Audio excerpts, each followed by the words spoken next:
Good morning mga kumarites, ito at nagpa-deliver nga po ako ng mga soft drinks at dagdag na alak. Nag-repack nga rin po ako ng mga kailangan dito sa tindahan dahil importante nga po ito. Meron nga pong dumayo sa akin dahil naku-curious nga daw po siya sa itsura ng aking tindahan. Dito na nga rin po siya namili at sa kabilang street nga po siya nakatira. Nagkwentuhan nga lang po kami saglit. Matagal na rin naman kami magkakilala kumarites dahil nag-order nga po siya sa akin ng pamela. Napadami nga rin po yung bili niya dito sa aking munting tindahan. Naghiwalay ko na nga rin po yung sabon at pagkain. Akala ko kasi nung una ay kaunti lang yung kanyang bibilhin. Buti na lang talaga yung kanyang mga hinahanap ay meron nga po dito sa ating munting tindahan. Alis niya naman niya kumarites, sumunod naman nga po at meron kaming naging customer, 4 na kasalo nga po yung kanyang binili. 5 nga po sana iyan kaso 4 na nga lang po yung aking malamig. Kailangan ba nating sabihin or ipaalam sa ating mga jowa or partner kung meron tayong mga utang or uutang tayo? Siyempre itong isi-share ko nga kumarites ay opinion ko lang at based nga rin po sa aking experience. Ako nga po ay umuutang ay alam talaga ni jowa yan lahat. Alam niya na nga rin po kung nakabayad na ako or kung magkano pa yung kulang. Bakit mahalaga na kailangan nating ipaalam? Bawa na nga niyan kumarites kung tayo ay nagtitipid dahil mayroong babayaran ay alam niya. Ay, hindi nga rin tayo mahirapang magbayad kumarites kaya mas maganda pa rin talaga na alam ng mga jowa natin. Niripak pala ako dyan ng mantika na tig 10 at 5 piso pati na nga rin po arena. Buti na nga po itong aking iriripak na tig 10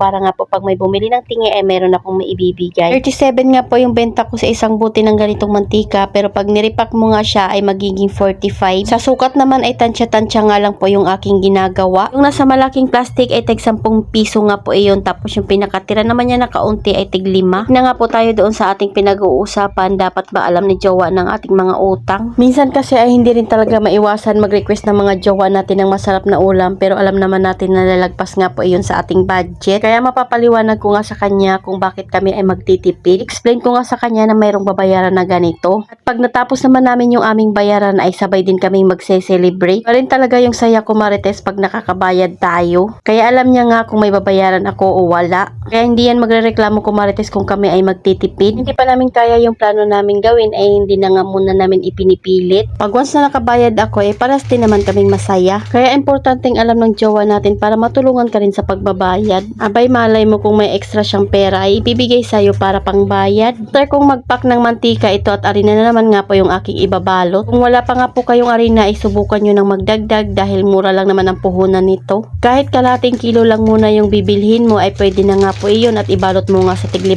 piso. Kung nakaraan na nagbalot ako nito tig 5 piso, marami nga pong nagsabi na pang 10 piso nga po iyon. Kaya ito at bawasan nga lang po natin ng kaunti. 2 linggo na nga rin po ako naubusan ng ganito at marami na nga rin pong naghahanap. Easy kasi kaming mag-tiles. Kung hindi pa natin kaya yung mga malalaking puhunan ay dito tayo sa mga maliliit ang kailangang puhunan. Kami din kasi talagang naghahanap nito kumarites at sayang din talaga yung mga hindi nga po nabibigyan. Ano ba naman at nabisi nga po kaming mag-tiles at mag-ayos dito sa munting tindahan kaya hindi ko nga po ito naasikaso. Kailangan lang talaga maging matyaga pag meron tayong munting tindahan. Kaya pag walang customer ay ito nga po yung aking mga ginagawa. Sobrang aga pa nito kumarites at hindi pa nga muna ako nagkape. Kakapasok nga lang dyan ni jowa kaya naman ito na nga po yung aking inasikaso. Hindi ko na nga muna ginising yung aking panganay para tuloy-tuloy nga po yung kanyang tulog. Kalahating kilo nga kumarites ay nakapagawa nga po ako ng 55 pesos na harina. After ko nga ibalot yan, ayan at isa ko na nga rin pong itali. Bili na naman nga po kami ng bigas dahil paubos na nga rin po yung bigas namin. Kailangan na nga rin po mag-restock ng dilata at alak. Lalo na nga po at Sabado ngayon at bukas Linggo.